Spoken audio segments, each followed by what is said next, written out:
En Voilà. démocratie, il faut respecter les choses. Mais bien sûr. Moi, je veux gagner un jour Paris. Je ne suis pas dans le déni.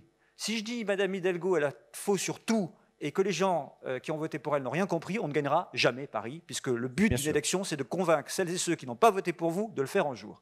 Et donc, à un moment donné, il faut aussi trouver des sujets consensuels. Un sujet consensuel qui est important pour Paris, vous l'avez évoqué tout à l'heure, c'est les Jeux Olympiques et Paralympiques de 2024. Nous avons, en 2017, obtenu satisfaction. C'était le monde sportif avec Tony Estanguet et Bernard Lapassé, c'était la ville de Paris, c'était la région Île-de-France, c'était l'État. Tout le monde était derrière cette candidature. Il faut maintenant réussir ces Jeux Olympiques et Paralympiques. Parce qu'effectivement, c'est l'occasion de remettre les projecteurs sur Paris et le Grand Paris.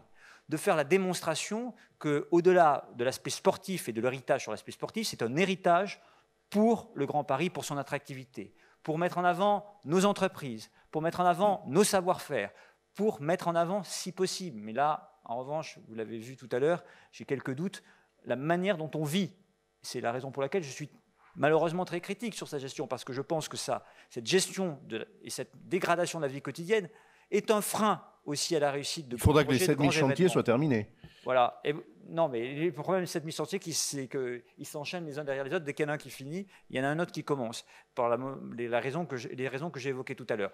Donc, tout ça pour dire qu'à un moment donné, il y a des sujets d'intérêt général où on doit tous se rassembler pour faire en sorte que ces projets réussissent, parce que c'est notre attractivité qui est en jeu. Ce n'est pas Madame Hidalgo, ce n'est pas Monsieur X ou Madame Y dans l'opposition municipale, c'est Paris et le Grand Paris. Et on va nous regarder et il faut qu'on réussisse ces Jeux Olympiques et Paralympiques. Mais c'est vrai que ça demanderait que d'ici là, la ville de Paris revoie, en tout cas dans sa gestion du quotidien, un certain nombre de politiques publiques qui, au vu de beaucoup, ont échoué.